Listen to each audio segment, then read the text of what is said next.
Hello and welcome back to the Friday Fixture. It's episode 16, is it, Robin? 18. Oh, 8. See, I literally cannot. You did miss last week's though. So that's true, all over the place. And I listened back. I did miss out on a cracker of an episode with a debut for from Seth. I'm presenting as well. Did you miss me? You were missed. You definitely were missed. Good. But they did a good job. I'm very happy. I'm very happy to be back. How are you doing, Robin? Good, mate. How are you? Not too bad, thank you. Not too bad. Pretty exhausted, but we've made it to the end of our own sort of academic season, if you like. There's bits and bobs going on. I don't really know. If it feels kind of like a prolonged drinks break, if you like, is what we're doing right now, and then we've got more work to do later. But right now, the conversation is on the Friday Fixture. We've got some guests back with us again today. We've got Oli, Ludo, and Joe with us. Welcome back. Thank you for having us. Thank you. Are you guys well?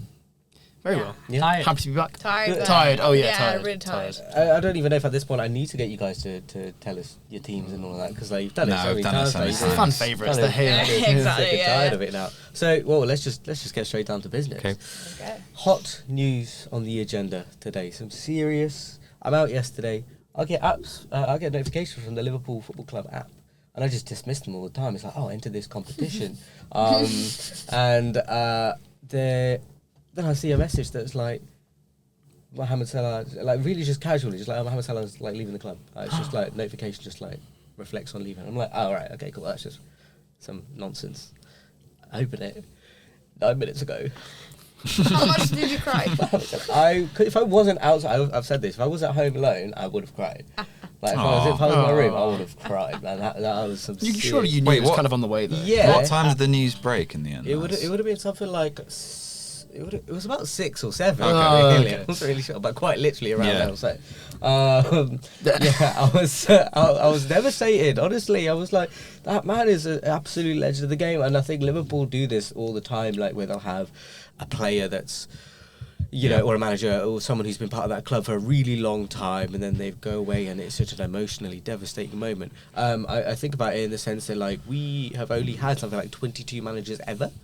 And then you look at teams like Watford, for example, who are doing what they're doing. Will next door, obviously, will know all about 22 managers a season. So, when we lose our sort of long-term stalwarts like that, it's just. I have a question for you, Naz. On Mo Salah. Yeah. Is he one of your all-time greats? Yeah. Just in Premier League or all-time everything? He's one of football's all-time greats. Okay. He's one of the Premier League's all-time greats. Yeah. And I think like that you can do that based on numbers. You can do that based on just like impact to a team. You can do it based on cultural impact. Like he's just an icon through and through. And like if I'm looking at my like sort of Premier League all-time 11, it's people in terms of the best player ever in the Premier League, I'm putting Thierry Henry and Salah like equally up there at the top. I think Thierry Henry would have continued doing the same thing as well, like if he'd gone longer into his career. Yeah. And I think it's just the Premier League is losing so much. So you're saying he's top 2 ever in the Premier League? Top 2 in Premier League, top 2 ever, Salah and Henry. And then I'm having that conversation. I think I'd back you on that, because I put Henry up there, and I probably would put. If I had a look at Salah's stats the other day, it's actually nuts how consistent he is, like every single season. Yeah, the amount of goals and assists. If you look at it from a stats point of view, like it's crazy. It is really crazy. I think what he did, except for this year. Yeah, except for this year. Yeah, I mean that's fair. And the thing is, still 19 goals and assists altogether in an off season, which is still fair enough, mate. Considering 3 of which came against like Galatasaray. No, that's just Premier League. Like. 19 Prem. 90 G, overall in Prem. So wow. That's passing me by because I just thought he'd been off most of the season. Wait, 19 in the Prem this season.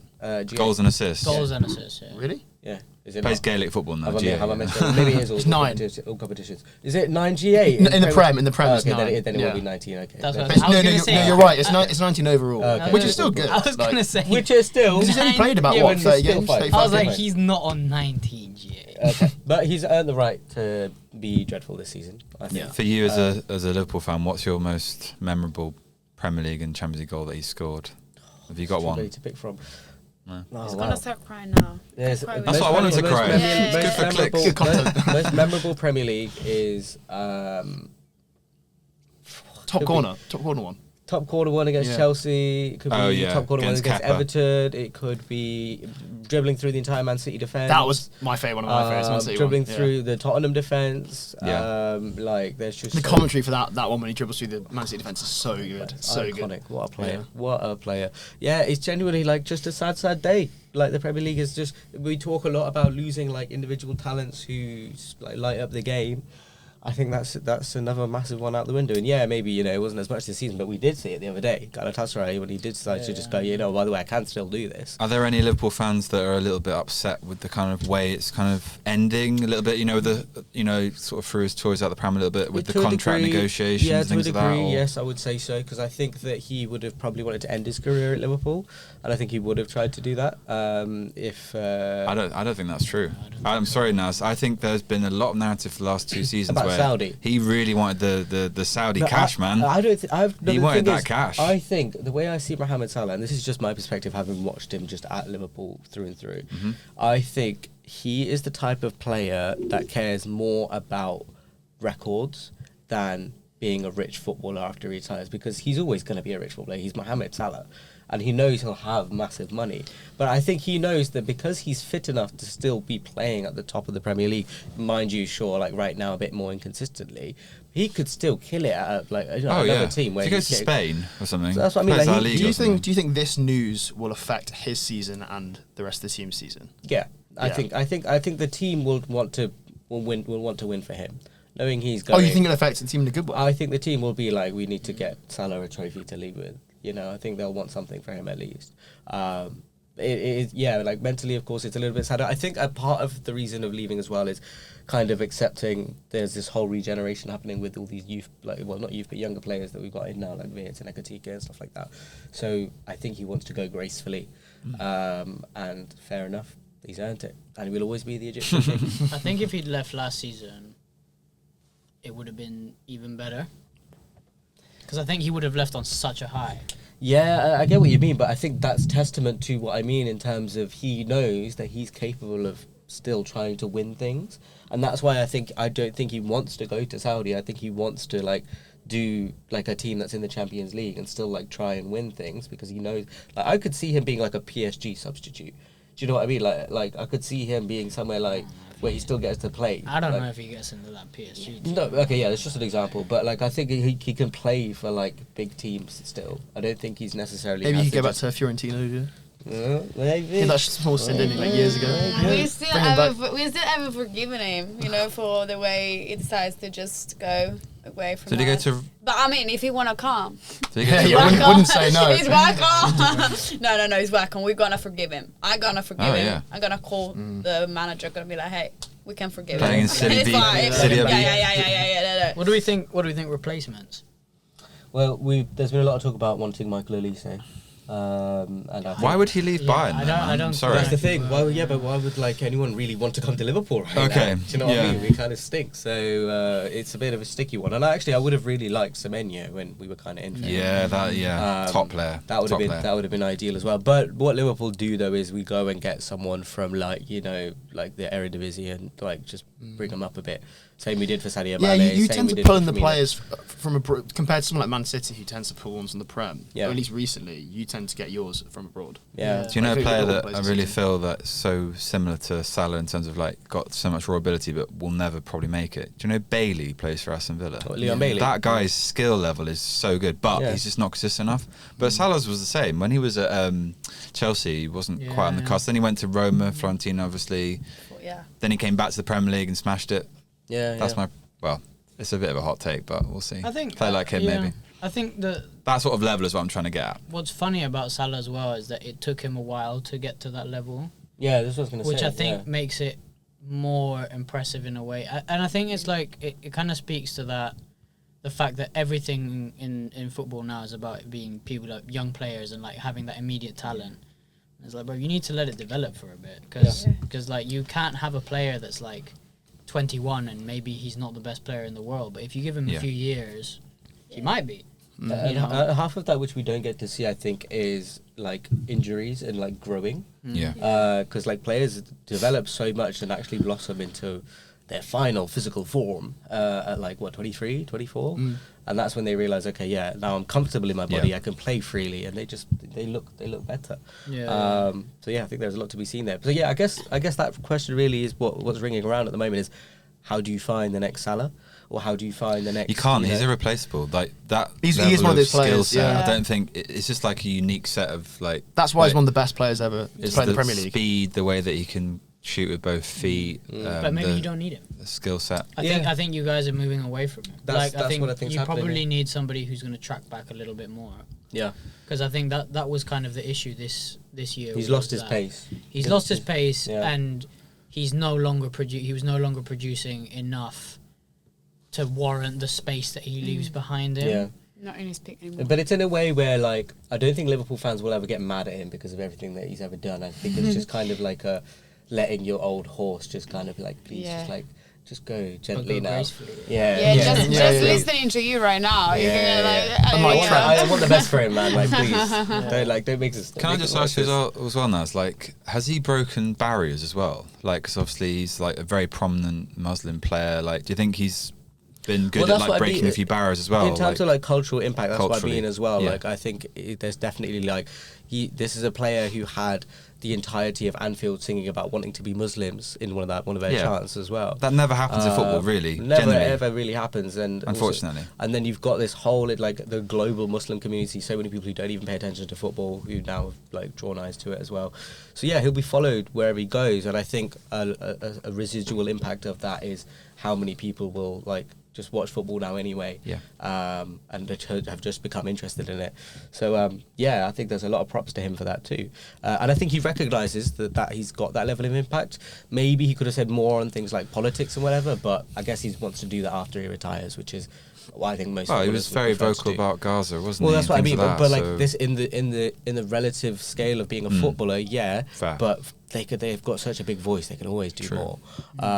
So yeah, it's just a case of, I don't know, we'll see what happens when he's but I think that it's really true about the fact that it left like a cultural impact, and I think that it's one of the things that make a football player one of the most like unforgettable ones, like also the social and the cultural impact that you have. Maradona. I was thinking about Maradona. I don't always want to talk about him, but the cultural impact that you have is something that makes you, oh my god, you're one of the GOATs. And I think this is one of the reasons why it's gonna be like at the top, of the best Premier League players ever. I'm still gutted because we had him at Chelsea. And we let him go, could have been so different. But it wouldn't have been the same player, I don't think. You often say this, right? A great player. Really? The list goes on, unfortunately. There's a lot of this. In the context of Chelsea, I don't think it works anyway, because like Chelsea, I don't think it's the type of club where you have like one superstar who's like really big, other than when Hazard was around. But that's the only one really I think about. Well, you could say Palmer, but he's not been the same. He's not the same level. Exactly. No, literally, when he came to Fiorentina, nobody kind of believed in him. You know what I mean? Like maybe that's why he left. When they start believing in him again. To go from Fiorentina to Roma. Yeah. Oh wow, it's quite a. But like half of the season, he was on loan. He was on a loan at Fiorentina, and then he came back to Chelsea, and then you loaned him out to Roma. Probably. Mourinho did some weird. No, it just like he didn't want to come back like after the season. It just was like I'm not gonna come back. Cheers, Salah. Bye. Speaking about loans, have you not seen? I've seen that clip from a rival podcast that I will not mention. Oh, okay. About there's like a team in Nigeria that like they got loaned the player, and they sold the player that they got loaned. Okay. What? It's like some illegal stuff going on. That sounds dodgy. It was Nigeria. Right. Okay. But I was like, that's so funny. And then what happened? I don't know. Probably some legal consequences. But imagine you like, oh, where's our loan player? Oh, we sold it. What? Send him back. Oh god. Hopefully we don't do that with Salah. I almost feel like saying R.I.P. Just like he's dead. Wow, honestly, very. Just end the podcast now if you want. Now, we've just done our moment. That's it for me. In a way, I do hope he goes Saudi though, because I feel like, I think he's talked about wanting to go. Well, he wants to be closer to Mecca for sure. But I think he's one of those players like, just don't tarnish your legacy, man. Just don't keep making it like go downhill. Yeah. It's sad to watch him at times this season, knowing that he's capable of what he is, and it's just disappearing. So to Saudi then, we think is where he's off to. Yeah, I'd say probably Saudi, maybe La Liga, but I think his time has maybe passed for like Real Madrid or Barca. Yeah, well, like Celta. But I could, where I could see him going. This would be a perfect fit because they often sign a few players that are kind of on the decline. AC Milan, they always sign players like this, like who pass their best, not really at that level, but can sort of compete in the Serie A. Him and Modric, man. That's what I'm saying. Modric and Salah. Can you imagine? That'd be a great duo. Yeah, I mean that's my prediction. That's where I want him. I want him a big European team. And then I can go visit him and like go for a Euro weekend. Just go watch Salah play for AC. Imagine Salah and Modric linking up. That would be sick. Beautiful. Okay, well let's move on. Let's look at some scores from the previous round of fixtures. Ollie's we are going to go then. Wait, I can't really talk, but anyway. Are we starting off? Now they can. Pardon? Are we starting off? Are we starting off with Arsenal? Are we starting off? Well, I mean, we could. Well, what I was going to say was. Basically, what happens here is he tells us. He tells us, and then we respond. I saw Ollie sign. I just assumed that was first on the agenda. Well, to transition smoothly from Joe's little tangent. I jumped the gun. Wait, what are we talking about? Let's talk about what happened on Sunday afternoon. It was the Carabao Cup final. An opportunity for Arsenal to really stake their claim as a big, serious team this season, who are a threat to all the trophies, who are going to clean up the quadruple, and it's once again evaded a football team in the Premier League. I want to talk about it on the side as well because of a certain Mr. Glenn Moore's question about if a team can ever win the quad, but we'll come to that in a second. How are you feeling about that result, Ollie? Where to start? I think one of the things that there's a few. I've had a couple of days to like cool down because I was it's been quite quiet on Sunday. Yeah, I was like, it was so bad. But I've had a couple of days to cool down. First, I'm not one of those delusional Arsenal fans that thought that we were going to win the quad. Like. There was no way, if the City team that won the treble couldn't win the quad, playing the way they were and scoring the way they were, there's no way this Arsenal team's going to win the quad. Second, I think obviously there's like an element of Arteta mismanaging and putting Kepa on, which I think it would have been a bit cruel to not play. Kepa, League Cup legend, by the way. Yeah. Trafford played for City. Yeah, but Trafford played well. Just quickly as well, Ollie. I was at the League Cup final when Kepa refused to leave the pitch against Man City. He was just there like, I'm not fucking leaving. He's got history. Sorry, Karen. And I feel like he just had that moment. I think it was a bigger mistake than people kind of.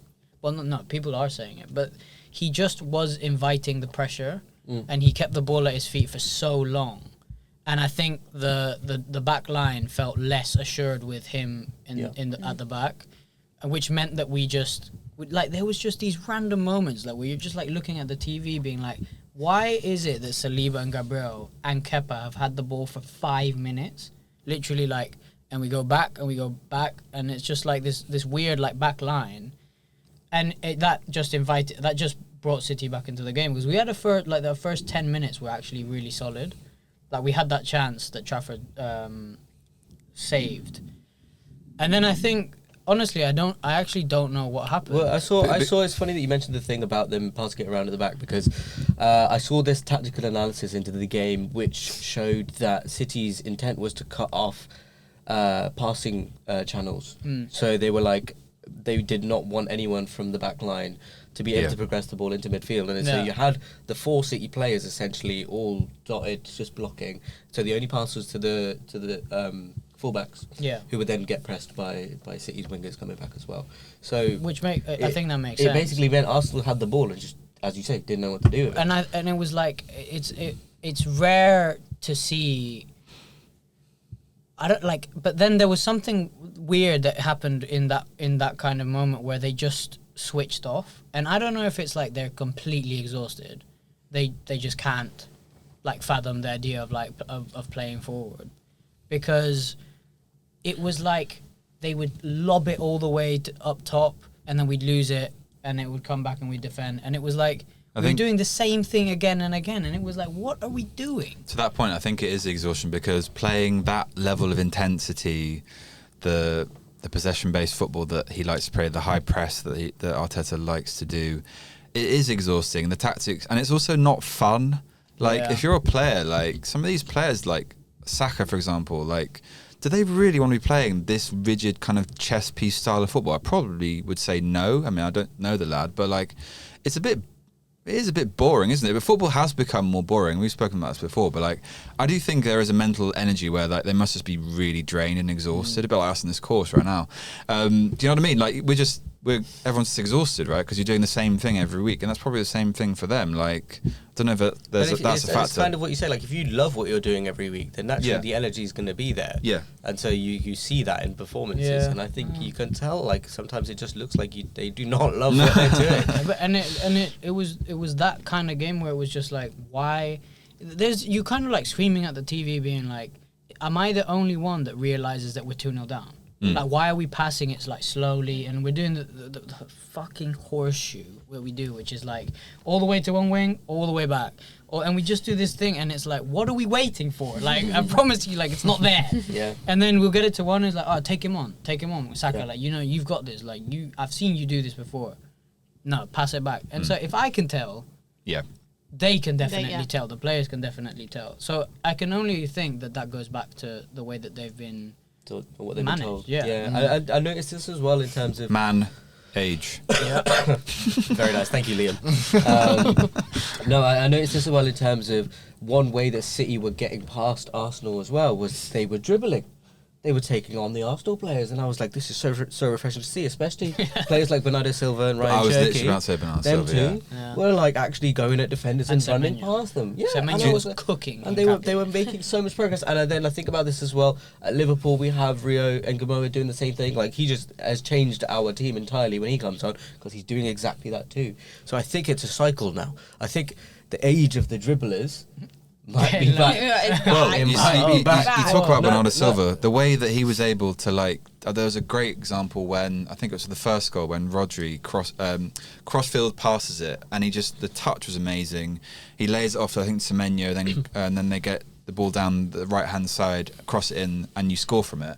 Like, not me. No. Not us. Man City. And they score from it. But I think that having a player like Rodri back and playing really very well, like, he's been off form for quite some time with that injury and stuff, to have him back and Bernardo Silva, I think it could be a bit dangerous for the City, run in the title race as well. Maybe if they go on, if Rodri finds his form again, they can go on an unbeaten run 100% and only be 2 points behind you if they win that game. But they're just not. They got tough games though. They do, but Man City do. This is what Man City do. They can go on these mad runs. I do think we will win the league. Yeah. But I think it will be tight. And I think there was a lot of commentary like before the game about how even if we lost, like, what would be the consequence of losing, and everyone was kind of like, well, just people are thinking of it as like a one-off. It's apart from the league. But I think the way that we lost, where it looked like we had no chance, like for 99% of the game, 95% of the game, I think that does actually have consequences, and I hope this is something where he's like, all right, let me wake up. you know, like losing a cup final. I'm quoted on this podcast. We play haram ball. We do not play sexy football. And it is like you don't. The league, though. I don't watch Arsenal for enjoyment. Like, it's stressful and it's not mental. I know it is. It's actually so weird. I mean, what are you gonna do? You're just gonna stop supporting the club. You have to. But there's something there where I think maybe it's also the pressure of winning something is still so big. Yeah. And once that cracks, then maybe we'll just be like, cool. I'm quite concerned for Arsenal in the Champions League because, well, we can get onto them later, but the way PSG played against Chelsea in both legs, if you're meeting them in the final, good luck. It could be like the final against Inter last year where PSG absolutely battered them. Do you realise what Michael Olise would do to Nkapie? The way he was playing on Sunday? Yeah.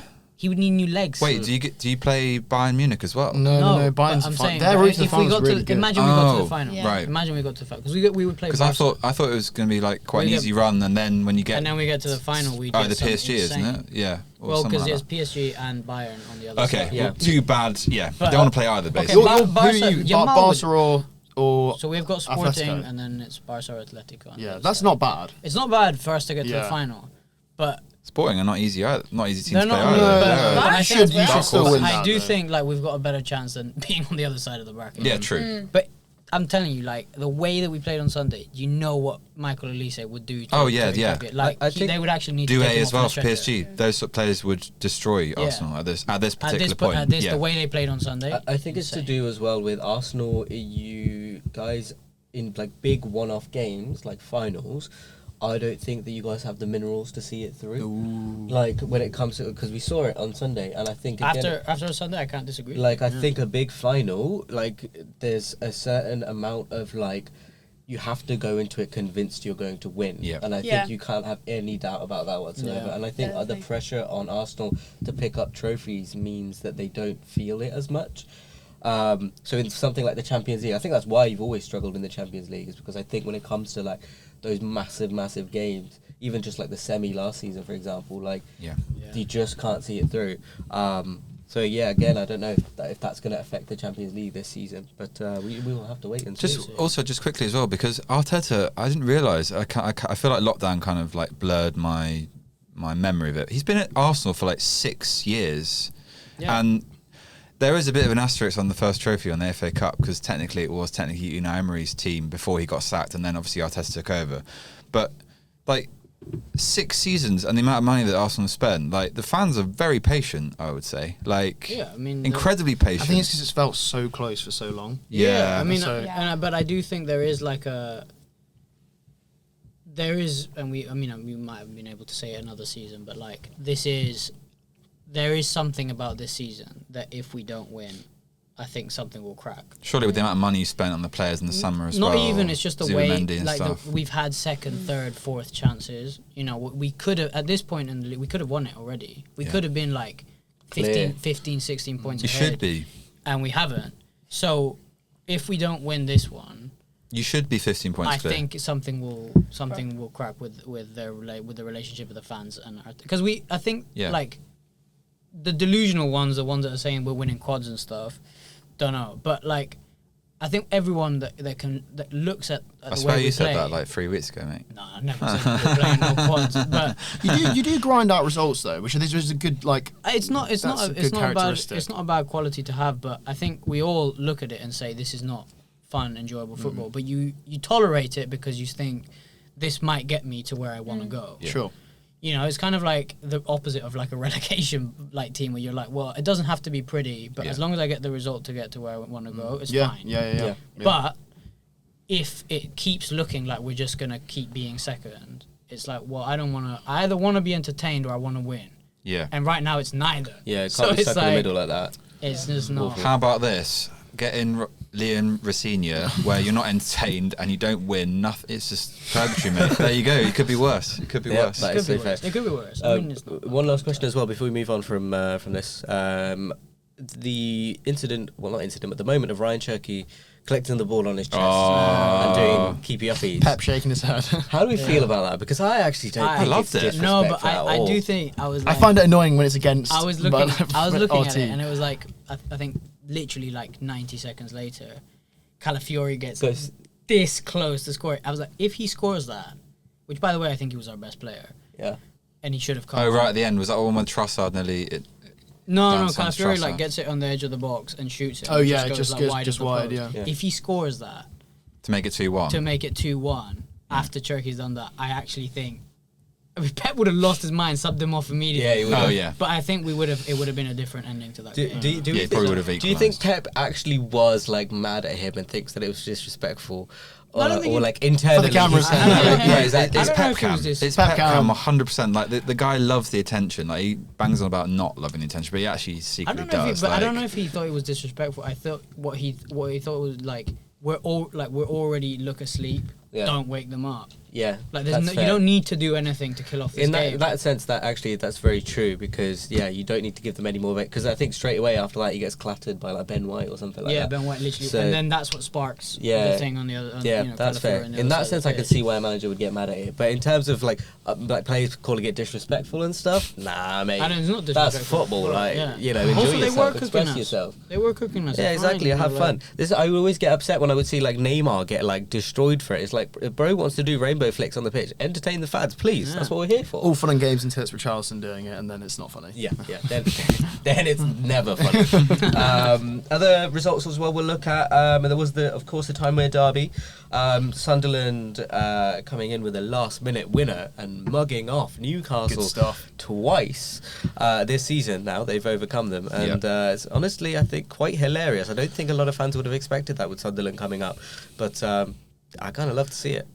Someone that you need to follow on LinkedIn, great guy, Luke09. I love Luke. I've known about Luke 09 for ages. This guy is a Have you watched the LinkedIn. Sunderland documentary? This guy literally epitomises being on LinkedIn. Like, he loves a LinkedIn post, and he put one after the game where it's great. Check it out, basically. But I enjoyed how he made like a massive cock up for the first goal, but seemed to redeem himself in the second half. But yeah, follow him on LinkedIn. I'd recommend.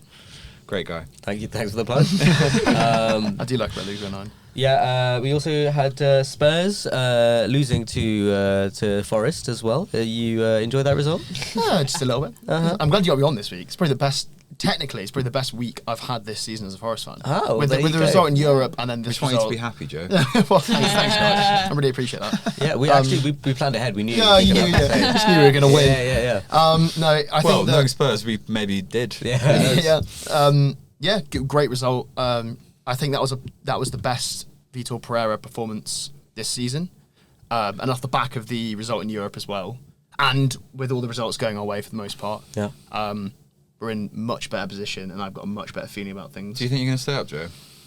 I think it's between. So obviously it's between the 4 teams. It's between West Ham, Spurs, Leeds, and us. And if you look at the running, I think actually we have the hardest fixtures. Who do you guys have? Yeah, We've still got to play. We've got to play Villa next, and don't forget we've got Europe games, and I don't think any of them have. You're in the Europa League, aren't you? Yeah, we're in the quarterfinals. Oh, it's mad, isn't it? I keep Mental. forgetting that you're in the Europa But League. the thing is, I think there's a real chance we can.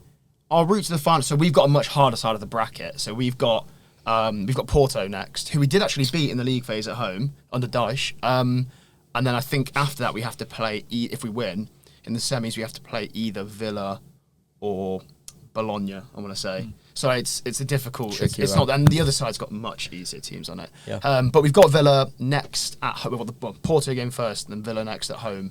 So it'd be interesting to see what that result is against Villa, because that could predetermine, whatever happens in the Europa League. But yeah, great result. The players that needed to play well played well. Brilliant. Gibbs White was unbelievable. Anderson was brilliant. Sagari brilliant. Yeah. Gibbs White, who was due to come Pretty to bad. Spurs That's what made it as well. even better. I think Gibbs White's been phenomenal the be in last repetition. 5-10 games. I was going to say to Naz, like, the defending in that game from Spurs' point of view, I had a memory of, and Oli will remember this game as well, where Arsenal won 1-0 away at Spurs last season, and it was a Gabriel corner, and it's like, again, like, literally fuck all, like, defending from Spurs, and literally the same thing happened this game when Jesus scored. It was absolutely laughable that we've scored, because our corner record this season is absolutely. I genuinely think we've scored like 1 all season. Genuinely scored none. So it's actually so typical when that. It's shocking, when that went in. like, how bad I think it shows Spurs. the because obviously you saw sort of the scenes with the Spurs fans before the game. They were kind of very up for it. And the atmosphere was honestly the best probably seen at the Spurs at Tottenham Because it's Hotspur such a big in a game, while. really. Yeah. And it was down to whatever team's going. And I do think whichever team sort of turned up in that game, that could determine the rest of the season. And they didn't. Yeah. They didn't really at all. And I think they were the better side in the first half, but we got that goal, went to the second half, and we were so much better than them in the second Poor half. Spurs fans as well. All you let that him Tyrell- excitement pre-game. Like, I feel so sorry What's the for name of them. the big fella? The guy's like, Yeah. If you let Tyrell one, you score. you At know the the end, guy. you know. It was the guy at the Palace game who's like shouting and he's just like, Yeah. That's all the Spurs fans, isn't it? Yeah. Bless No, them. great result. I said prayers up for the big fella, bro. Yeah. I think that puts us on 32 ahead of Spurs. So I think it's going to be. I'm still interested to see what you guys have to say about who gets relegated. But I think it's going to be Spurs. I think they've not got the minerals at the moment. Yeah. They've not got the defence. Their midfield is basically lost. Their strikers aren't playing very well. Like, what is good about that team right now? I mean, obviously, you have to know. I think you have to know, being in a relegation fight as well. These players have not. They're used to playing around the top half and not used to being in this situation. Yeah. Inexperienced match. You know, soft. Everything. Yeah. So, and you've got they like are soft teams for a like relegation Leeds. battle. Yeah, Leeds who are very gritty. Half the players in the Forest squad have sort of been involved in this before.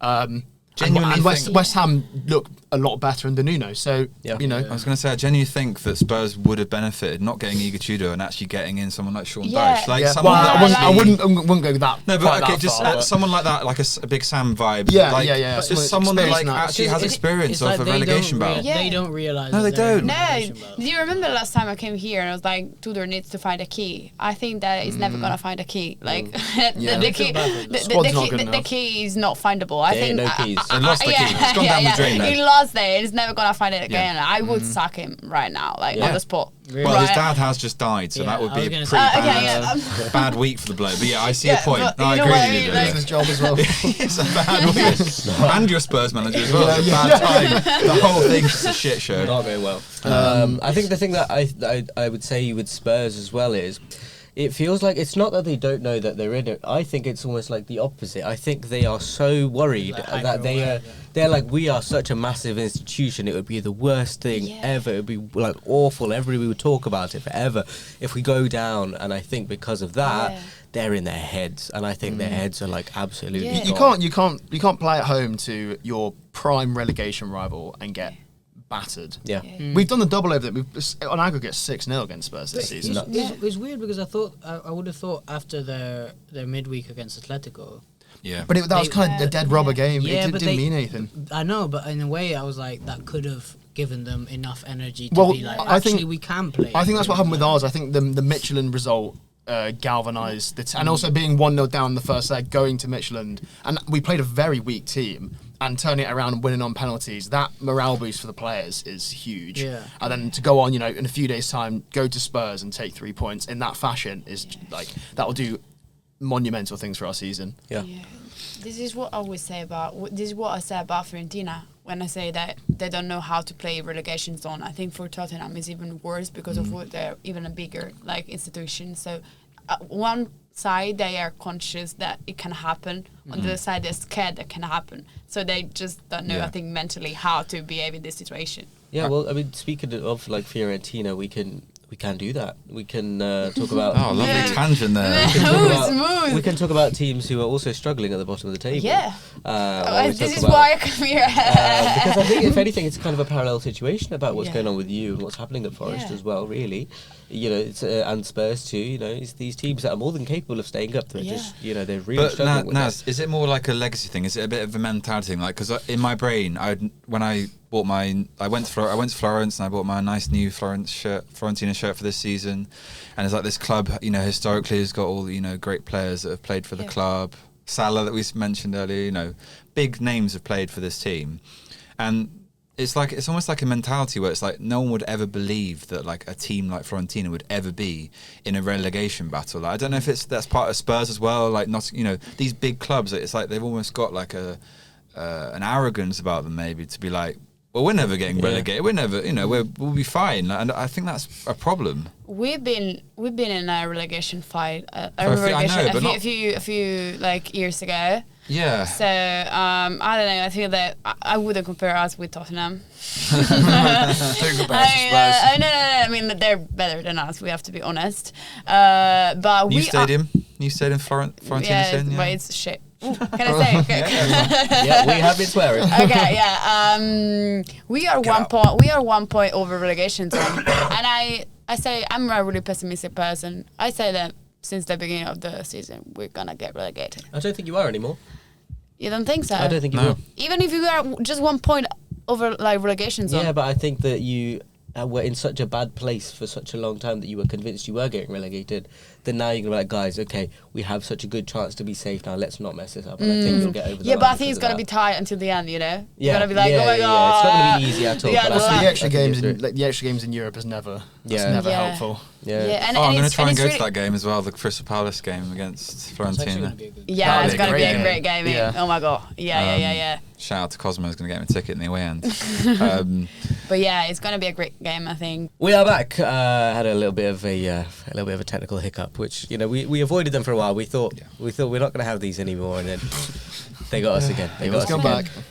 We were talking about Fiorentina though, Yeah. and I'm just I want to know: do you think that the season will end in success in any way for you, or what would constitute success for you guys? Because there is staying up, and there is also Europe. So That's an interesting question. Firstly, I'd say that we are in a better place since the start compared to the start of the season. Balotelli understood what he needed to do with the squad. Like he found the key that Tudor didn't find with Tottenham. What's going to be a successful season? If we are safe and we're not going to be relegated, it's going to be a successful. It's not going to be successful, of course. It's going to be like an awful season, but one goal will be achieved. Finally win the Europa Conference League. Oh my god, that would be the dream. That would be a successful season. If we manage to win the Conference League, it's not gonna happen. But fourth time lucky. Do you not think that that would be like a Spurs last season kind of thing? Whereas it gives you like a false sense oh my of, god, like, I you're hope for something like that. If something like that happens, it will be to like say you absolute win, cinema. But I think what Ollie's asking is, do you not Yeah. think that would make mean next season you're going to be even Yeah. worse because you don't realise how That's what I'm bad you saying. actually I are? don't care. If we win a title, even if we win a title, it's gonna be fine. You got something. I've never seen my team lifting any trophy. When they were talking about, oh my god, Arsenal fans are patient. No. You don't Yeah. see. You don't know what real passion is. Wow. No. You don't know. You don't know. You I tell want to him, see Ludo, you my. tell him. I want to see my team lifting something. I'm still upset So- about the final against Olympiacos. No. The one with West Ham was worse. In a way, no. West Ham at least were a good take. No, I don't accept anything else. Okay. No. Fair It enough. was so bad. I deleted that day from my. But it made so many people in East London happy, I don't care. Declan Rice finally won a trophy. The bubbles.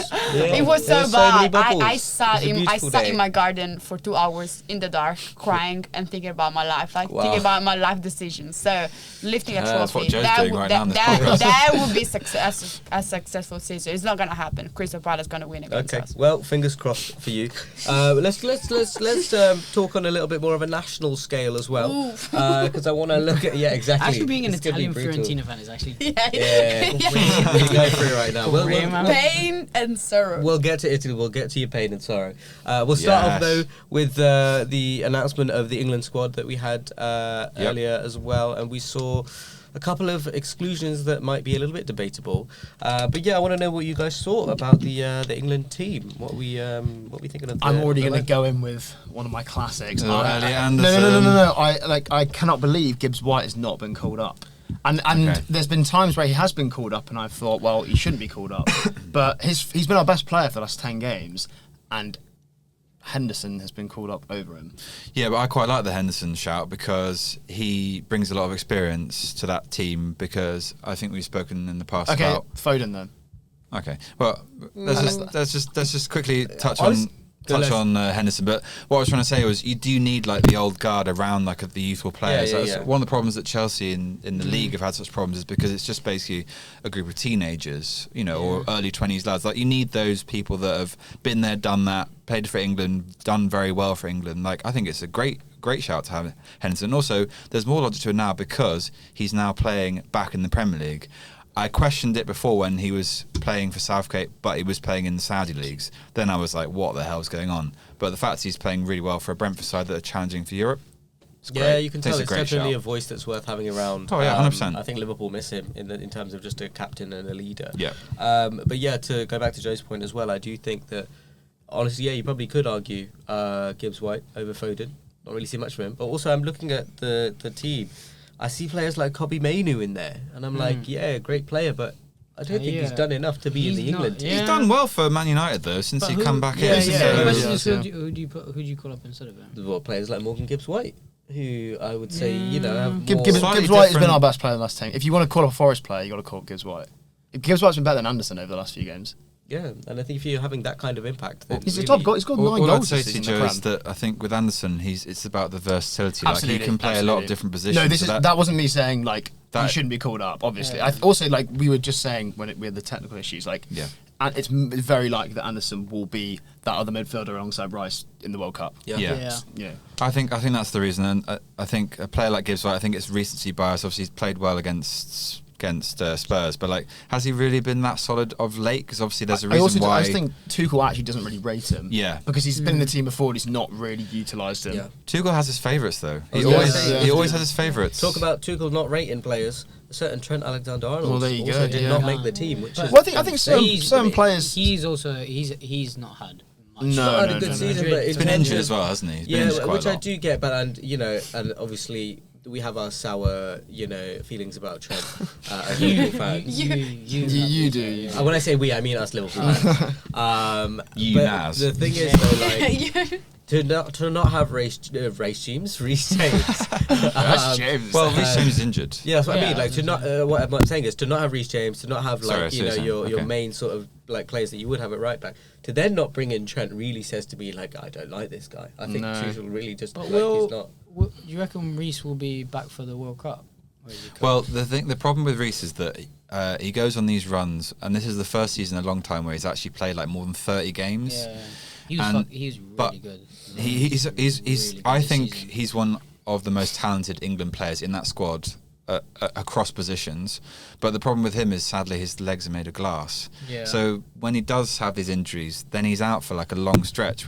Chelsea then miss him, and then as we saw at the weekend, Chelsea got battered by Everton. We missed Reece James. I think England will really miss him as well. I don't know. There's not really a. Well, there's not. Well, that's what I'm saying. I think I'd worry a little bit with his injury whether he'll be fit in the summer, but fingers crossed. There's also the question marks over the attackers as well that have been called up, like Solanke and some of the other players. I mean, I think it's one of those debates where actually in the grand scheme of things it doesn't matter because the same players that should play will play. Yeah. But I guess it's more the principle of it. If you're looking at the attackers, who should obviously Harry Kane, of course. Yeah, but he'll start every game. He's the only. And I think Calvert-Lewin deserves a call up for this one. I think so What's too. his name? I can't believe I've forgotten his name. No. He plays for Villa, striker. Morgan Rogers? Watkins. Oh, Watkins. Would you not think he would have gotten a call up? Well, maybe it's still over Solanke, I was about to mention two players that Solanke play for for sure. Villa that frustrate me in There's the sense no of... way there's any Spurs players on this team. No. But what I was going to say was there's often these players that seem to go on these auditions before World Cup or Euros. Like Watkins is a prime example. He does this quite a lot where he goes quiet quite a lot. But then just around a call up for England, he suddenly finds some form and starts scoring again. Jadon Sancho as well. Like again, Watkins has got big tournament experience and he's scored. What against good. Netherlands in the semi-final? Yeah, I suppose. Yeah. More than Solanke's done. I think it's a mutual win in that situation, really, because the player's just performing and doing well what he wants to. And frustrating if you're a fan. For England. But if for your team, the team that you should be playing well for, I understand that. I think the problem with Watkins though is that he takes 4 chances to score 1 goal often in games. You'll often watch him and he'll miss a lot of chances that a Harry Kane wouldn't miss. Yeah. So that's the problem that England have. I mean, we're talking about Harry Kane. Yeah, but what I'm saying, Ludo, is sadly there isn't anyone that's ever going to match Harry Kane. So everyone is always going to be secondary, unfortunately. But doesn't really matter then. Though? I don't know if I'd put Solanke in. I think Welbeck. I think Welbeck had more of a shout. Yes, Welbeck. Does Solanke? I don't know. Maybe he's different when he doesn't have Xavi Simons giving him passes. Maybe he's a different player. But I don't know. Why do you think Naz? Because obviously, remind you that obviously Welbeck did score against Liverpool at the weekend. He does seem to do very well in the big games. Scored against Chelsea quite a lot. Forest. Is it his reputation for injuries that have made hindered his chance with England because he never really gets a chance. I think you know what it is as well. I'm going to say something a little bit crazy here. I think it's also Danny Welbeck's lack of aura. I think because I think he's just not seen as I think he's seen too much as Unk, and so therefore he's kind of people. I think as well. Sorry, I think it's down to particularly with Tuchel. I think it's very much down to what team you play for. Yeah, and I think that unfortunately that is the sad reality of it, that you have to pay for one of the big six. Yeah, he did play for one big six. I mean, Tuchel's been sort of calling up players. Calling up players saying you need to move clubs if you want to be called up. Yeah. So I think there's that as well. If you're not, and that's probably why someone like Solanke, because Solanke getting called up when he was at Bournemouth when he scored 20 goals a season. But there is something there where big club and Spurs. Unless you're a ridiculous performer, there is something about performing for a for like a top club that teaches you how to manage pressure that is on another level when you're in the England team. Which like being at United, for example, I think is one of the reasons. Obviously, Maguire is like a mainstay in the team, but it's always because there's such a pressure cooker on any of these players that they understand what it's like to be, you know, at the, you know, the expectations, and especially for England, like that's times 3, times 4. Yeah. So I think there is something where, like, if you're coming from like Leeds and you're not like exceptional, like Dominic Calvert-Lewin has had a great season. Yeah. But if he wasn't having the season that he is, I don't think he'd go, because it's different to play in Leeds than it is to play at United, Liverpool. I think the Chelsea, problem is there isn't really that many strikers around these days. Like, I don't think players when they're younger are thinking, "Oh, I want to be the next Harry Kane." I think they're thinking they want to be. Well, there was an era where they wanted to be the Eden Hazard role, like, and I think that's still we're still suffering in the Premier League with that in terms of like top quality strikers. Like, it's quite rare to find one that's English as well. That's like top. It's getting harder and harder to find top quality individuals alone. Full stop. Okay. It's about top quality who can work in a team and work in a system now, and that's just going to continue to happen. Game of chess, mate. But that's not like there's less good individuals. It's not. It's just that that's exactly it. Like, it's just that they don't get to come out with it. Pepper's ruined football. But how far do you think England's gonna go in the World Cup? I think you're probably gonna win it, to be honest. Why would you say that? Silence is deafening. Yeah. Every time Joe comes on this podcast and there's silence. A year ago, I was more hopeful. The way that this France team is cooking up, that France, oh my god, their attack the first, is second, third, or fourth team. Not when they're going up to training camp and wearing the club they're wearing. Did you see some of the outfits? I love it. I quite like the. On that note, horrible. On that note, Zidane. Oh yeah. In for after. That's Deschamps. a bit scary. He'd be good. They'd win the World Cup with Zidane. He's war. Yeah. He'll be like, you guys, we should win it, and then they do. I think they're better under Tuchel. You joke about Liam Rosnell, but like Zidane is the man-age bloke, isn't he? Like, he doesn't have to do any of the tactics. It's just the aura of him. It's just like, that's what's going to win the World Cup. Yeah, literally. I can't picture Zidane being in there with, like, you know, a whiteboard and like winning out. No. He's Just not. enter. He'll show you. He'll be like, so what you want to do? Over here. And that's it. Just in the changing room, like, knocking it about. It's like all the players at Bayer Leverkusen always talk about, like, when Alonso was there, like, just joining in training sessions. It'd be like fucking insane. Like, it's like, imagine Zidane just rocking up to a training session. I bet he's still good. Yeah, I bet he's sick. Zidane. Yeah. Have you not seen the training videos? Oh, he was cooking people. I bet. Bro, Yeah, he was just like, he's the what a most player. ridiculous What player. a You never player. lose that. No, You you never don't. lose that. Well, you know, maybe the less we say about England's chances at the World Cup, the better. But for us right now, anyway, this international break, fortunately, it is just friendlies. For other teams, there's a lot on the line. Now, this is there's some serious. Sorry, I want to say that stakes. if we don't qualify, you lost a Euro Cup against. You're going to hold on to that. Yeah. I was thinking this when I was walking, getting the train today. Like, at least Italy have like won stuff. Like, we haven't got shit on any of these other teams. Like, at least fair play to Italy. They're not playing well at the moment, but they have won the Euros recently and the World Cup. Like, fair play. Yeah, it's true. In our lifetimes, we've got to see that. So, which is kind of, you know, at least you got to see that. Exactly. You know, at least you can be proud of your country. Twice. You can have some national pride. Twice. It's quite good. How are you feeling about these playoffs? I mean, you know that Italy is way better than Northern Ireland. I think it's. Sorry, I different thing, but how does it work? If you beat them, is there another? a single leg playoff. Yeah, if we beat Northern Ireland, You're through. we're gonna play. No, we have to play either like Bosnia or that's it. Wales. Okay. So it's like Wales would be a dark horse, I reckon. You should be fine though. I think even Northern Ireland are a dark horse. I don't think they'll be Northern as easy Ireland as is you're good. thinking. I mean, They're like good. I saw a stat the other day, and the whole squad of Northern Ireland is the same price of Bastoni. Oh my god! Wow. Yeah. They'll want it as well. They'll be so up for it. Yeah. But guys, I want you to like remind that we've been like knocked out by Sweden and North Macedonia.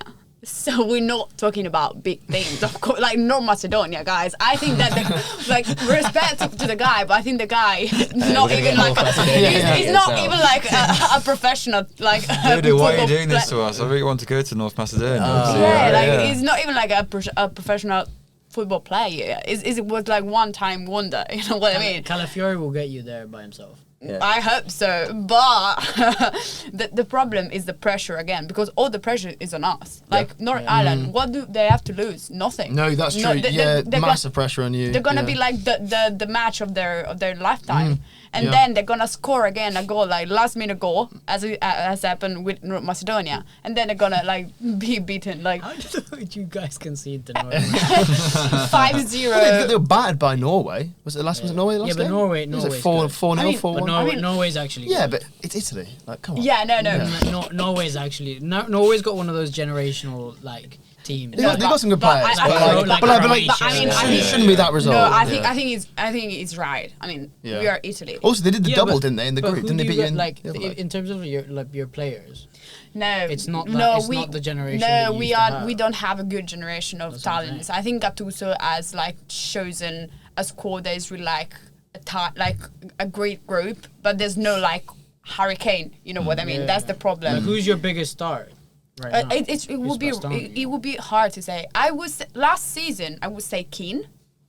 Probably. Yeah. This season, I don't know. I'm not confident, to be honest. I'm never confident. I'm Lorenzo really Luca, Nottingham Forest. He is dreadful, by the way. He is absolutely dreadful. He's like some 6'8" guy who signed from Napoli, and he's. You're quite excited when he signed him as well. Well, he scored. He scored Yeah. one goal, and he's just like. But I looked at all the Napoli fans are like he is so bad. Is it 30 million or something? It's like with an option to buy a 30 minute. We won't be buying him. Sorry. Well, Ludo, there's room for excitement because I did see Federico Chiesa has been called back up to the Italy national team as well. Yeah, but then it went back home. 2021 hero, wasn't he? You know, as well? he went back. He left the squad now. Has he actually? Yeah. Oh. Yeah. And it's not like something physical. It's something like You know, no. Gattuso He said turned up and he was like, you know what? No, I don't know what's going on here, but I'm like, No, there is this kind of like big case in Italy because he went and then he left, and Gattuso said something like kind of okay, shady. so some drama going on. Yeah, and it's been really one of the hero of like our Euro Cup in 2021. Yeah. So we were, I mean, I would have been happy to see him again, Yeah. like thriving. Thriving. But yeah, there's this big case and it's gone. Like he's not in the squad anymore. And yeah, I think I'm superstitious. So I wouldn't say we're gonna pass and we're gonna win, but I'm saying that because I truly believe that it's gonna happen as it has happened with North Macedonia and Sweden.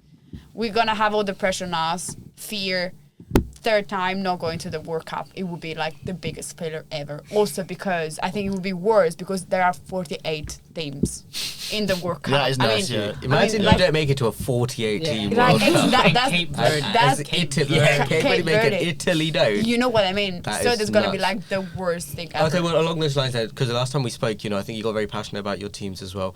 I just wanted to see. Never. I just wanted to see, because I questioned, your managerial prowess. Like maybe you could really make it as one.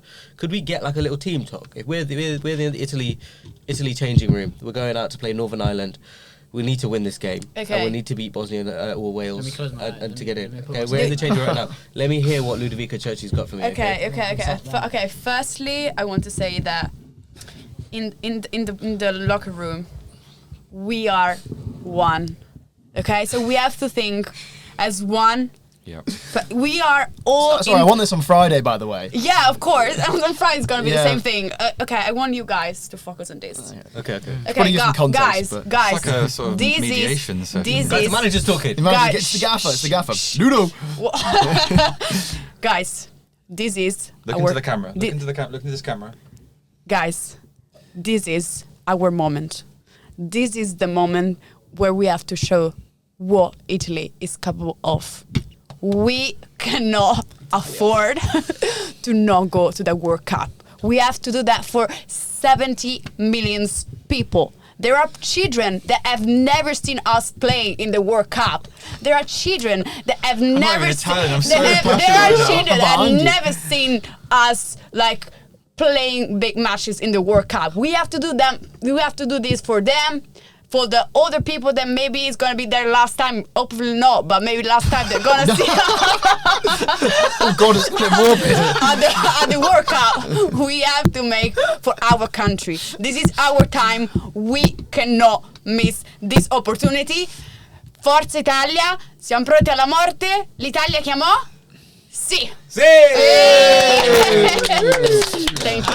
Very good. And I want to say that in Italian it would be even better. So There you go. yeah, I try. I try. Thank you Oh so my much. God. Did you feel the passion? Sorry, how are Italy in the not qualified already with that sort of passion? Because they've not got her in there. Because they didn't hire me.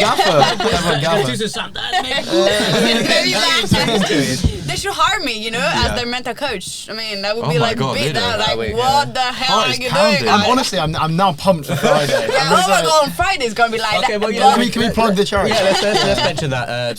We've got a couple of little bits to mention as well before Wait, but we attendance get goes to out though.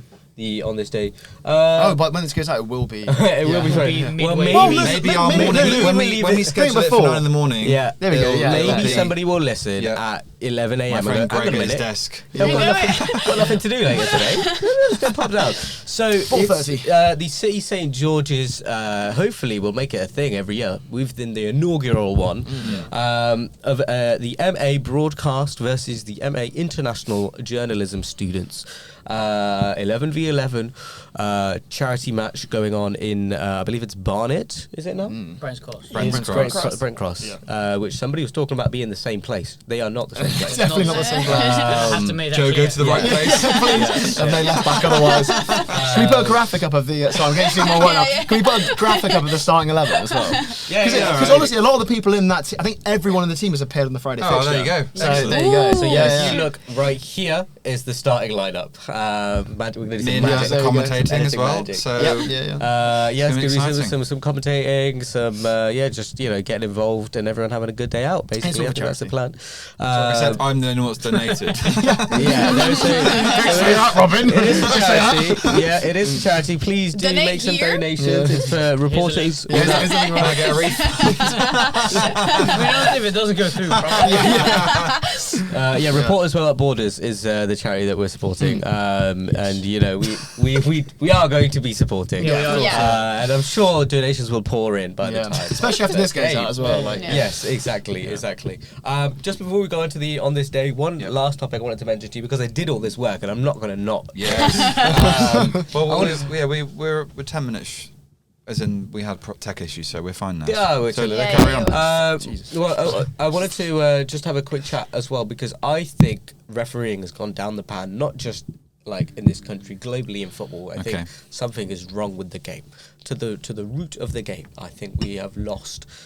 Like refereeing is not what it should be, and I talk about this in the sense that players are not playing football anymore. They're playing how can we cheat the referee, and the referee is just going with it. And I don't think they're applying rules the way that rules get to be applied. I think there's issues with handballs. I think there's issues with offsides. I think there's issues with players being touched like this and then going over and then a referee giving it. And yeah, I think I'm just kind of sick and tired. What a of it. referee does in his own private time now is up to him, okay? Absolutely, What? absolutely. David Sounded Coote. like- Yeah, yeah, sounded like a hand or something. Yeah, I wasn't sure about But, hey. Yeah, Sorry, so a this is bit, a David Coote reference. Sorry, let's gloss over that. Let's Let's move past David Coote. Am I alone in this? Do we also share my sentiment that refereeing has kind of gone down the pan? I think. Yeah, but I don't know if it's refs' fault. What do you expect though, Naz? Like, what do you want that should be improved? I want referees to be firmer. I want them to give people like cards more For diving? for diving. I think- chatting back, Can I for- counter this? I think in some respects you're right. In other respects, I much prefer it when the ref kind of just lets the game flow a bit more. Yeah. Few heavy challenges, but he's not stop starting the game every 5 seconds. Yeah. Blah, blah, blah. Yeah. I mean, I think stuff like diving. I think that's a different sort of argument. Maybe so. Yeah. But in terms of challenges, I think that it's much more refreshing to watch a game that actually flows better. I think to counter that point, Naz, the recent Premier League games I've watched, the refereeing seems to have got a little bit better. There's been less kind of soft fouls given in the box. I think there's been a few refs that I've been quite impressed with. They've not always necessarily given the fouls that would have been given 2 seasons ago. So there is some room for optimism. I don't think it's all doom and gloom. There's still issues over VAR and stuff. The soft fouls part, I do understand. Like, it's nice that they're not, given those. But what I mean is when I'm watching, like, so many games now, players are trying to run down the clock, and they will just hold the ball, and you can see it coming a million miles away. The ref is going to give a foul because someone's gone and touched him a little bit, and it's not really a foul there. It's just the players waited for it, done that, then bounced forward, and the ref's gone. That's a foul.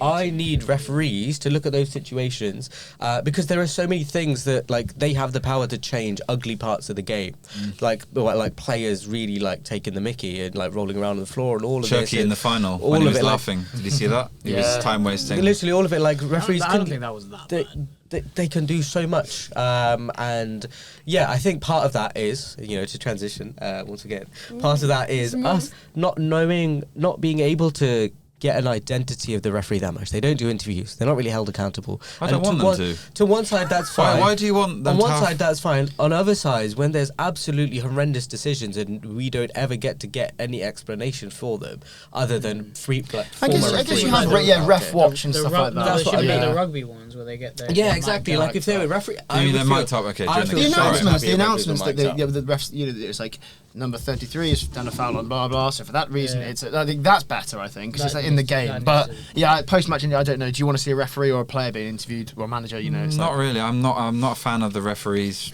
having a personality. I think they should be a robot. Should be a robot or even a random bloke. So right now, you should start. I'd like to introduce everybody to a game. No, show you. You cannot see. You cannot see that. I'm not sure it's in focus. We're going to be playing referee or random bloke. Can you bring it down a bit? Yeah. I just wanted to make sure Oli could get a chance to see it as well. Do you know what I mean? Yeah, we can get it in a little bit. I don't think that's... I mean, when it comes up with the picture, I think it'd be fine. Maybe we can edit it in afterwards. Wait, do you want to just go and stand over there, one of you guys? It's up to you. Yeah? I know we're going to be moving around the poppy, but also like... You can kind of see that now. Oh, it's not really raised though, is it? Yeah. Okay, but how are you guys going to see it? Unless you turn the laptop here. Yeah, you turn the laptop round. There we go. You can see it now. Okay, cool. I'll hold it here. I think you might have to flash it. And then just flip the laptop. And then you turn the laptop so these guys can see it. Oh, okay. And then we can watch it together. There we go. Okay. Oh, you skipped the first one. Sorry, dude. Oh my gosh. Okay, there we go. First one. Referee or random bloke. Well, I kind of already spoiled this one. I actually saw him the other night. You did? Yeah, in a game. I don't remember. I think you meant just out and about. I'm gonna say referee for that one. But where was he? He was reffing a game the other night. Didn't see anything. Random bloke. Maybe he was in the final actually. I think that is in fact. I think referee Peter Banks. Yes. Yeah. Correct. Well done, guys. Okay. You guys ready for the next one? Ready for the next one? Yep. Random bloke. Random bloke. Sure. Random bloke. Ref. Okay, we've got 3 votes for random bloke, 1 for ref. It is in fact. It's a random bloke. Lex. Ooh, no, that's a random bloke. It's like a European referee. No, that's a random bloke. I'm saying random bloke. No, it's a random bloke. I would say random bloke. I changed my idea. 3 random blokes. 3 random blokes, 1 referee. It is a random bloke. Come on. Yeah. I'm 3 for 3. Okay, next one. He looks like he might have killed a man in his random bloke. Random bloke. I'm saying random bloke. That's a referee. Random bloke. No, that's a random bloke. And Robin, what was it? Random bloke. 3 for random, 1 for ref. It's Darren England. Yeah, what? It's Darren England. Yeah. You know what? I'm now starting to see exactly. This proves your point. This is what I'm saying. Because you can't put a face to a name. You don't know all the names. I'm not looking at it. I know Darren England. I know like. You hear his name all the time. He's on VAR. I just don't know what he looks like. That's referee. Is it Simon? No. Stuart Atwell. Again, see, I should know. I don't know how many more of these I've got left. No, that's a random. I'm gonna say random bloke. Ooh, I don't know actually. Yeah, random. Swedish ref. I'm gonna go random bloke. No, but the thing is, a lot of them have been English referees so far. I'm gonna go random bloke there. Random bloke. It is a random bloke. Yeah. This one's a bit harsh because they're not random bloke. Random bloke. Or actually, no, the collars throw me off. These poor people. Random bloke. These poor random blokes. Sure. Yeah, so I think they're not getting. Oh no! This is terrible. This is bad. Okay, and then this is the last one. No, I think it's second to last one. Random bloke. No, that's a referee. No, it's got to be random bloke. Random bloke. Looks quite AI. He's a ref. It is. Random bloke. I think I might and then this is the last one. Referee. That's a referee. Because he's done up his top collar. That looks like. I mean, you can kind of that could see be a the LinkedIn referee print. aura. Yeah. You can kind of see the referee aura. Why does that look like? He's LinkedIn friends with Luke 09, isn't he? He definitely knows him. No. This is Thomas Bramall. A cricket player. And there you go. That's a referee or random bloke. We literally completely proved Naz's point. That's what I'm saying. This is my point. We don't even know who our referees are. I know who Barcelona is. You hear, yeah, it's true. Like the big ones, you hear their names. And I you just know realised anyone listening. They won't understand this, but it's fine. That's okay. It's fine. This is that bit was for the clicks on the radio. Listen, if you really don't want to know what we're talking about, come and watch us on YouTube. There you go. Exactly. We'll make it a clip. Yeah, honestly, like I do just think it's kind of baffling that you hear all these names for these referees. I have no idea what they look like. And so I would just want to, you know, if we're going to have personalities and we're going to fixate on everyone in the game, I want to hear more from referees. I want them mic'd up, you know. I want more accountability. You've made a strong case there. Thank you very much. Thank you. Are they not mic'd up for like the VAR? For the VAR, yeah. I think that's an improvement. I like that. Yeah. Which has really actually been really nice. Like I have loved seeing them like. Right, after review. After review. You're always Norman. After review. Number 9 pushes over number 52. Literally, it's great. Yeah. But I think there's especially with VAR and you were talking about how stop-started the game is. I actually think that's apparently that's also had a lot of impact on injury because the players, they're not warm because they cool down. Yeah. And joints. And so something like that's why there's so many like ligament injuries and ACL. Yeah. Obviously they play a load more, but that's probably quite a big thing. Yeah, makes sense. Well, okay, with that, we're going to move on to On This Day. Yeah, I've got quite a good international football-related one for us. So on the 27th of March, 1966. Ooh. So a week after the Jules Rimet World Cup trophy was stolen in London, a dog named Pickles found the missing trophy in Beulah Hill in Upper Norwood in South London. Oh, okay. Yeah, had to be South. The black and white collie became something of a celebrity. He starred in a film, The Spy with a Cold Nose, appeared on Blue Peter and other TV programmes. He was named Dog of the Year. Wow. Who By decided all the dogs. He was also ordered a 1-year supply of free food from a dog food company called Spillier. And he's got a plaque erected in his honour, and also attended the 1966 World Cup winning party. So that's the year that England won. My question to all of you is: do you have any similar stories like that where pet or found the World Cup trophy? Well, quite niche. But yeah, have you got any sort of famous stories from your club or your national team? Similar vibes. It doesn't have to be an animal. A famous story, famous kind of relic like that's happened where something silly's happened that's kind of become famous. Ludo? Before the final against France that we won in 2006, they always tell the story that while, you know, all the French were like super focused, super like going to bed early at 9, all this kind of stuff, the Italian guys just spent the whole night playing PlayStation all together. And that's what like the secret, because of course they were like a really like a good group, and that helped them like ease the pressure. So this is one of the story that they always say, like you see all of them super like focused. Oh my god, we have to go in bed at like 9, and they were just chilling at 2 a.m. I think I saw something like this for it might have been Spain or one of the teams before the World Cup final. Yeah. Who did the same thing where they were like, you know, supposed to be in bed nice and early, but they're up late and they're all ordering like. I want to say maybe it might be Argentina even, where they're all ordering like, you know, junk food and playing PlayStation or whatever. Cards. Yeah, just so that they like mentally feel good. Exactly. On that note of that final, I feel like I don't know if I'll ever be able to forgive Materazzi for that. For what? For that for the rage comments. baiting. Yeah, there's not even rage baiting. That's like some crazy comments. Yeah, but Zidane's mum was His sister and mum. Yeah, but I mean. Just because no, wait. This is super bad. This is super bad. But at the same time, But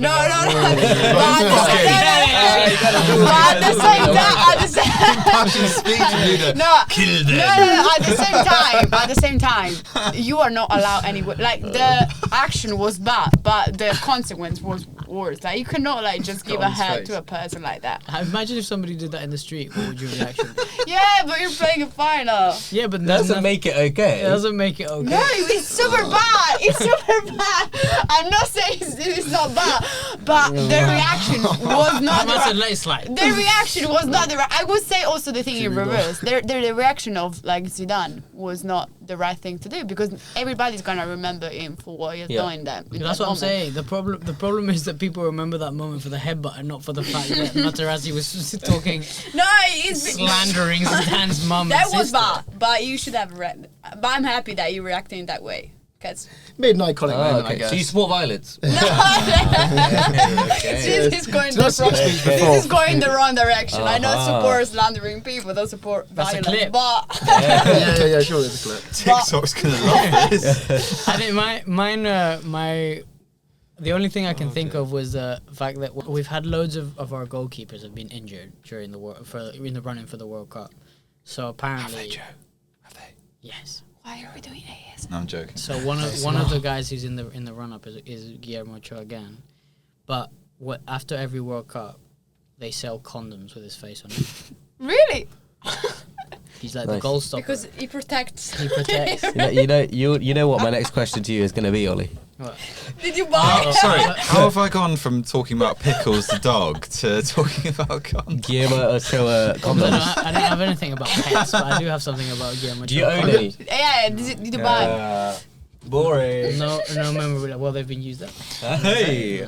Okay. Well, that's Now, been. just quickly, do you want to just say one? Or Oh, go on, you missed that me. No, this is And, really this is the most interesting part. Like Okay. we're talking about insulting people. I mean, when I think about like just random instances like that, I always think about like Liverpool's beach ball game and losing a game because of a beach ball, which is kind of ridiculous. Darren Which Ben. finding out later, like that was the law of the game meant that should not have been given as a goal, but it was. And it still lives with me to this day. And for you, Joe? Lots of the Cloughy stories I think are good. Like him sort of fighting the fans Did he kill a coming dog? on. Yeah, he didn't kill a dog. But like there's one of where sort of some of the fans stormed the pitch and the Forest fans, he just started hitting them. And then he invited those fans that stormed onto the pitch that he attacked like a few days later to come and apologise to him and kiss him on the cheek. And that was his way of sort of, But there's all kinds of random stuff. There was one that really recently, Sean Dyche was on the overlap, and he was talking about how like Cloughy made him go round to his house to do some gardening, and he used to get all the players out the digs, send them around to do his gardening, stuff like that. He's just like, no, obviously you don't get that now, but yeah. Some good ones It's from lovely him. to just think about footballers having like mundane, normal things Yeah, to get on with in their yeah. lives as well. Well, that rounds up another fantastic episode. The final one of the uni semester, which is, I think quite a poignant moment for all of us. We've made it a long way. There are obviously going to be more episodes. They might just be, a bit sort of hectic, and I don't really know what we're going to do, like schedule-wise. But there will be more content coming. Don't you worry, loyal fans. We will not be silenced by other pod boobs. We will not be silenced. That's exactly right. We will fight them. No, we're not doing that. Thank you very much to our guests for joining us. Thank you for having us. Pleasure. Fourth time's a charm. Yeah. I think overall, I'd say Ludo, you won the most appearances. Yes. Jay, you've done pretty well. I've done all right. It's Me and Hayhurst have close behind. I think we've got 4 each, but Ludo's got 5. Solid so, stuff, yeah. solid stuff. Thank you for having us. Thank you to our producer team as well. We've obviously had Ollie with us quite a lot. Seth and Maeve too. Thanks to everyone in the team. We're still carrying on. We are, but it's feels like a goodbye. I think what's Goodbye. different is it's going to be because. Like most people are just not going to be around, and there'll be a lot of people going on holidays and just being away. We'll So see. we'll Maybe continue for forever. studio production is going to Pardon? be. We are for definitely studio- doing World Cup specials with Ludo in passion speeches on again. Yeah. We are not. If we qualify. Okay, sorry. But also if we don't Sorry. qualify, I can put the passion anyway. Yeah, exactly. We'll carry on. Either way, Ludo, you'll be It'll on. carry on in one way Yeah, or but another. also Yes, when we do exactly. studio production, you can do that. Friday Fixture never dies. The Friday Fixture will never Keep it die. going. And on that, thank you very much for everyone. Thank you. everyone Thanks, listening, guys. Bye-bye. And we'll see you next time. Bye. Bye. Bye.